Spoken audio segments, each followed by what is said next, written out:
Hi, welcome to another episode of Straight Lions Talk. I'm your host, Travis. Um, Glad to be back with you again.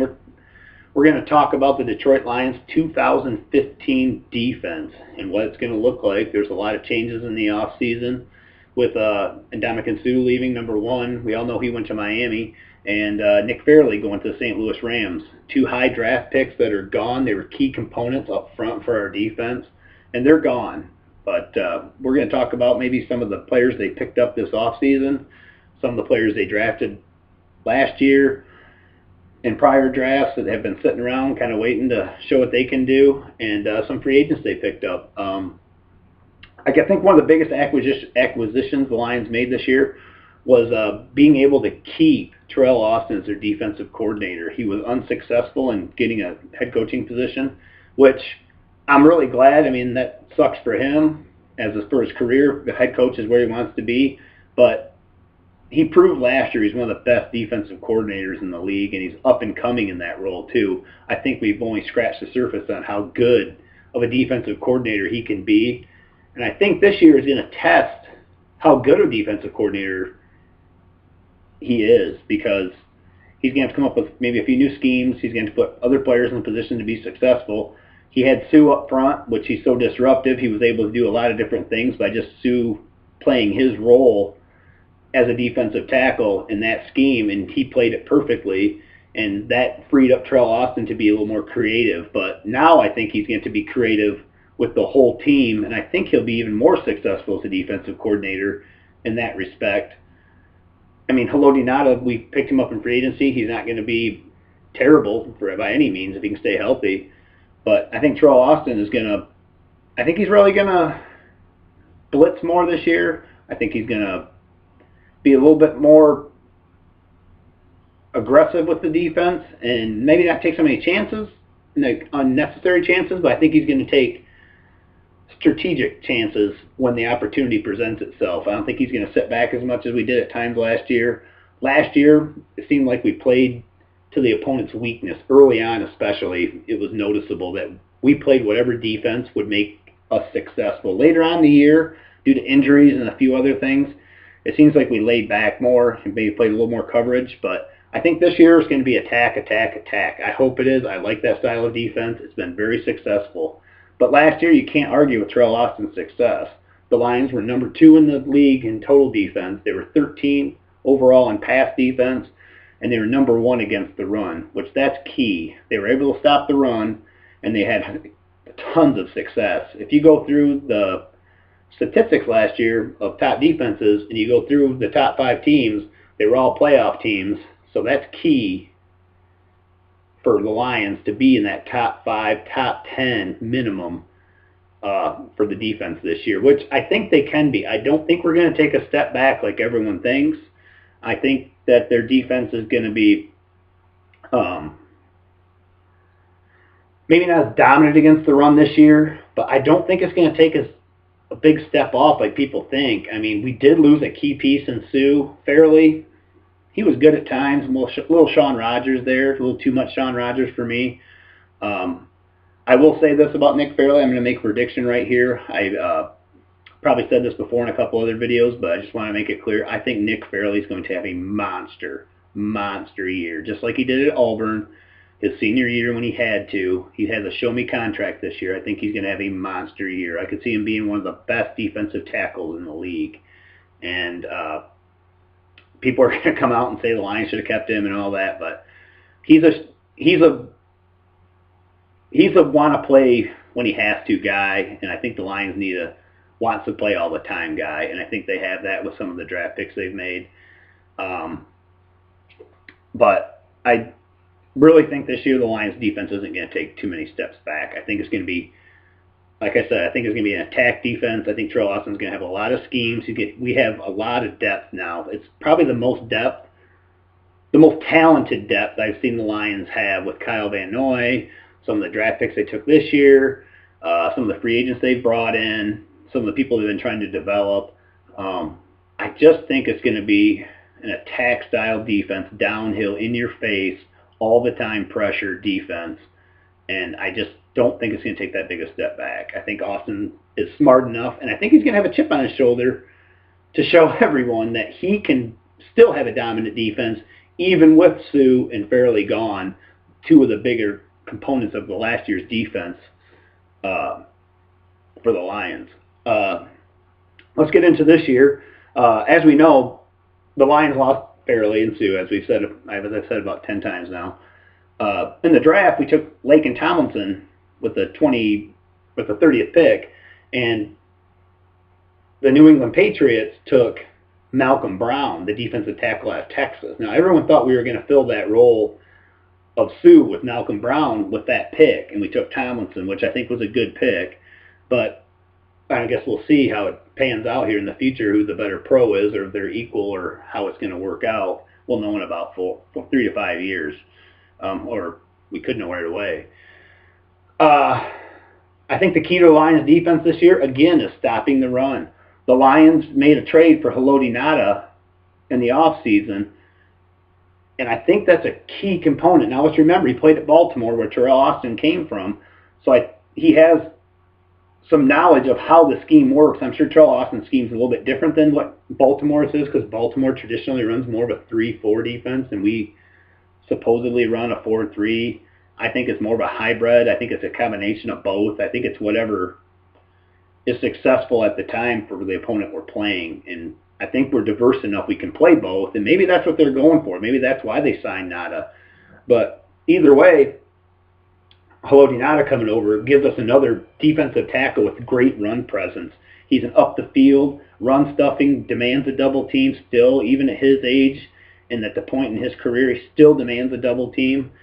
So I think with Ngata, we got Walker from the Saints, Colin Reed from the 5th-round pick last year out of Harvard. He seems, from all reports from the early OTAs, that he's coming along nicely. He put on some muscle this year. He's lean. He's really understood the defense, so that's a big get for us. There was rumors that we were in the market for Michael Brockers from the St. Louis Rams or Muhammad Wilkerson, but Tom Lawan squashed those rumors earlier this week and said they weren't. But I mean, what's he really going to say? Is he going to come out and say, oh yeah, we want these guys, we want them so bad, drive the price up? I would love to get Muhammad Wilkerson. He's one of the best defensive tackles in the league. Michael Brockers is no punk either, but I don't know what the price would be. If we traded a first-round pick for Wilkerson, I wouldn't mind it, but the problem is his cap number, from everything I've read and heard, is that the Lions would have to restructure some deals again, more than likely Calvin Johnson's deal, and then they'd have more dead money because he's due $7 million this year, and the Lions don't have that under the cap right now, so they'd have to restructure deals, screw up their salary cap, which are in good position next year for having some breathing room within the salary cap, and I think that's what they're going for. But if we did trade a first-round pick for Wilkerson, I wouldn't mind it, because rumors were we'd get a 5th-round pick back from the Jets also, and we just have to give up a first-round pick. Maybe we could trade someone like Brandon Pettigrew to him. It'd be great if we could get Chase Amaro over, because, Eric Ebron, his early on drops even in the OTAs after supposedly training all season, but that's another show. Muhammad Wilkerson, a first-round pick, that'd be a good get. I mean, think about it. You're hoping the Lions are going to draft in the back part of the draft like they did last year, but, we'll see how the season turns out and how successful they are. But with the Lions getting him, if they'll say they're drafting 26, would you say you would take Muhammad Wilkerson with the 26th pick? I think you would, but we'll see what happens. I think the Lions are being smart about it. They're not just overly aggressively going out and just giving up a whole bunch of picks to get a guy in here. I think they're going to wait till OTAs and some early training camps, go through and see where they're at the defensive position, if their defensive tackle position, if they feel comfortable with their defensive line, if they feel they can get pressure with all those players. I think that they'll be patient, which is great to see finally, just to be patient and see if maybe someone gets cut that's of some value. If they can do that and they don't get Wilkerson, that's fine, but if they end up trading for him later in the year and they get him, that's great. But he is a free agent next year, which he could demand huge money. not what Suh's getting, but it could be in the $100 million. It could be $90 million. I don't know if I want to tie that much money up in him, but he is a very, very good player. With that said, the Lions' defensive line and overall defense is going to be a key, such a huge key this year for the Lions, just for the fact that their schedule is so taxing this year. They play high, potent offenses. They have Green Bay twice. We don't know what Chicago is going to be like, but they're looking like they made some pretty good roster moves. And John Fox has always had a reputation of being successful as a head coach and turning teams around immediately when he gets there. He likes to run the ball, which that's great for us because our run defense is so good. Logistically, our schedule is a mess. We go over to London again. We go out to the West Coast 3 times. We play Seattle at Seattle. We play Denver. We play at Oakland. It's just, I think Denver comes to us, but still playing Denver, even with Peyton Manning, he wasn't so great last year, but still Peyton Manning. Logistically, our schedule is a mess, and defense wins on the road. What wins on the road? A dominant offensive line and a defense. Those things travel well, and that's something the Lions are really focusing on. It's good to see, and with the acquisitions they've made so far this year, I believe that our defense is still going to be in the upper echelons of the league. But Ezekiel Ansah, I touched on him a minute ago, got sidetracked, sorry. He's the key to this working. He's going to have to show he's matured to the next level and be dominant. Now, we have DeAndre Levy, who's one of the best linebackers in the league. We drafted Kyle Van Noy last year. He had high expectations, had a sports hernia, didn't play much, showed flashes at times. I really, really wish they changed his number from 95. He looks terrible on that number. He looked better in like a 46 or something like that. We got him. We got rid of Ashley Palmer.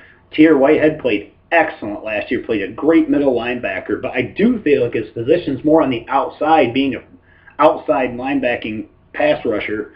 I think that would be a better spot for him, maybe in a hybrid 3-4, if we could get, Whitehead and Van Noy on the outside, keep Levy in the middle with Tulloch.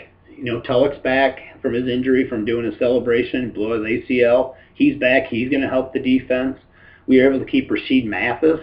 I think that's key for these young cornerbacks we're bringing in. He's actually taken on that role as being the father figure and a teacher on the field and off the field for these guys. Darius Slay stepped up. That's huge for us. If Darius Slay can be that lockdown corner or just the best corner, if he can be a top 5 corner in the league, that would be huge for us. Absolutely huge for us.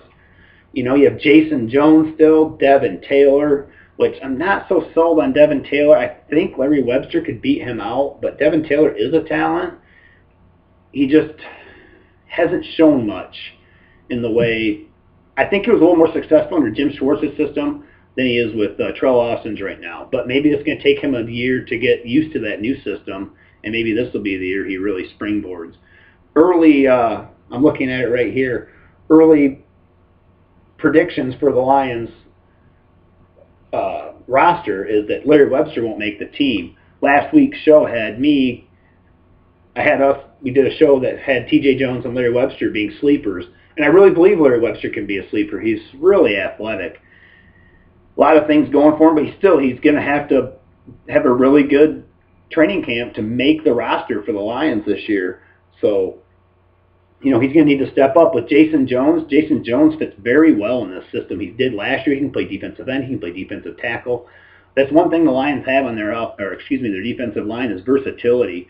A lot of these guys, especially with Suh there last year, he could play D-end. He could play or defensive tackle. He could play nose tackle. He could play just a variety of positions within that scheme Teryl Austin had, which gave Teryl Austin a lot more options. Now, like I said earlier, Austin's going to be a little more creative. Is he going to be more creative with Kyle Van Noy? Jordy Nada is probably just going to play the nose tackle position and be disruptive in the middle. And with Walker, who knows what we're going to get from him, but he is athletic and he's versatile, which that's something the Lions like to have. We drafted Gabe Wright this year. I think early indications in OTAs is he's really being successful within the scheme. And that's good to see the Lions drafting scheme-fit guys. The Steelers have done that. The Ravens have done that. The Packers do that. And it's just nice to see that now within the Lions franchise. This is the deepest Lions team I've ever seen depth-wise, offensively and defensively. Our special teams are starting to get some depth due to these late-round picks that are kind of at least catching on for a couple years. It's good to see, but, right now it's projected as Haloti Ngata, Tyron Walker, and Gabe Wright as our 3 defensive tackles for the season. So, is Reed going to make the team? We'll see. I mean, he's a smart guy. I think he'll be on the roster. I think the Lions are going to carry more defensive guys this year, and I don't think we need a third-string quarterback. I think Matt Stafford could stay healthy for the year, and if we're screwed if Matt Stafford gets hurt anyway. So Colin Moore's not going to carry us, and Dan Orlovsky sure as hell isn't going to carry us. So I would carry 2 quarterbacks, and I'd keep the extra roster spot for a defensive player with the way our schedule lines up. But early on, like I said, DeAndre Levy is one of the best defensive or outside linebackers in the league for sure. Stephen Tulloch's back. I personally think Stephen Tulloch is on the bubble too, the way Tier Whitehead played.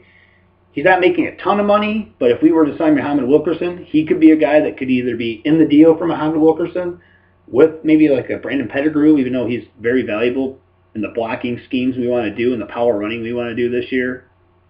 But Pettigrew and him together, I think, are about $6 million, and Muhammad Wilkerson needs $7 to clear. Who would you rather have? Me, Wilkerson. And Kyle Van Noy, they have projected to be the starting outside linebacker, which I kind of saw Kyle Van Noy in that role, but I kind of saw him as maybe more of a hybrid player. I thought Teryl Austin would move him around, and he kind of have maybe a newer position, maybe a new hybrid position in the NFL. At BYU, he was highly successful in playing coverage. He could rush passer. He could play the run. He could do a lot of different things. His versatility, I think, is what drew the Lions to him. Of course, he was taken under the Schwartz regime, and now he's under Jim Caldwell's watch. Excuse me, no, he wasn't. Caldwell was the coach. That was my fault. They still signed Josh Bynes. I liked him. He was actually a Baltimore Raven before, and he fit the scheme again. So that's what they're going for. And they have Julian Stanford, which I don't know, whatever. I mean, that could be anybody at that point. It sounds like they're going to keep a lot of linebackers and rush guys, which that's what their whole defense is predicated on, getting pressure. Now we get into the cornerbacks, and probably a forgotten name that you don't remember is Bill Bentley. He's always shown flashes, especially in the preseason, of being of having the ability to be a good NFL player, but he can never stay healthy, ever. He gets hurt all the time. It's always the littlest things that hurt him too, and he's out forever. I don't think he's going to make the team, but if he stays healthy, he definitely will make the team. But if he gets injured, I think they're going to throw him out. They drafted Quandre Diggs. They signed Josh Wilson. Okay, Quandre Diggs, I think, was a very good 6th-round pick. I mean, that's what you want in your 6th-round pick, a guy in college that played top competition, had success, showed flashes. There was rumors last year he was going to be a 3rd-round pick. There were rumors this year he should have been a 3rd, 4th-round pick. Whatever made him fall was just because he didn't run fast. Well, only a few guys in the league have ever run fast and been great corners, but for the most part, I mean, Darrelle Revis isn't super fast. He's a dominant corner. Sherman's not super fast. He's a dominant corner. So within the defense, maybe the Lions can be successful, getting these guys that maybe aren't guys that fly. The Lions took Alex Carter from Stanford, another smart guy.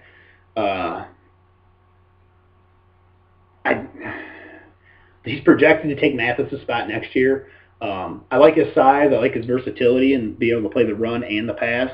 To me, he moves and plays just like a safety.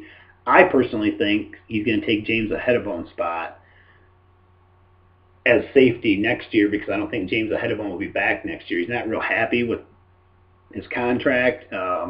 He did report to OTAs, which is a good sign. We'll see if he reports to training camp, but either way, I'm sure he's going to come to camp eventually. I would I would like to see what they're going to do with Alex Carter. I think they're going to start him in the slot like they always do, but I think ultimately he'll become a safety. But we'll see what happens there. Speaking of James Aheadabone, he was key acquisition last year in our defense. I think he and Quinn solidified the back half of that defense because you have the front, but the back has to play with the front, and that's the first time in forever that we had. You know what? I'm not even gonna say forever. The first time ever, as a Lions fan, for me, over 20 years, that the Lions had great success in the front half of the defense and in the back half of the defense. It coincided nicely, and there was success, and there was veteran leadership back there. Aheadabone was key. He made some mistakes at times because he was benched, but there were times he just played well against the run. Great tackler. He's smart. But with all that said, he is probably not going to be back next year. That's my prediction. But for this year, he's going to be here for sure. And if he can stay healthy, he had some injury concerns last year, and if Quinn can stay healthy, that is a very, very good duo. And with Don Carey there, I mean, we'll see if he makes the team or what. But overall, I really like the depth and the look of the Lions defense. A lot of pieces there. Like I said, I really like Larry Webster. I think he's going to be a very, very good pass rusher eventually. He's so athletic. If he doesn't, we wasted a 4th-round pick on him. I see what the Lions are doing with it. But, my favorite player right now is Larry Webster. I would like to see the Lions hold off on extending Haloti Ngata. I'm looking forward to seeing what Gabe Wright's going to do. I'm really, really interested in seeing what Ezekiel Ansah is going to do, and Kyle Van Noy for that fact. It's going to be a younger defense, but with that said, Teryl Austin, I think, is going to be more creative, like I talked about earlier. So I guess we'll see how it's going to turn out this year. Overall, I see the Lions being a top 10 defense. I think they're going to make some mistakes early on, adjusting to new schemes and not being able to rely on Suh having, dominant quarters, dominant halves, and dominant games where at times he could just take over a whole game and control it within that little space he played in. But I don't know. Lions defense, I think it's going to be a top 10 defense. I think our pass defense is actually going to be a little bit better this year.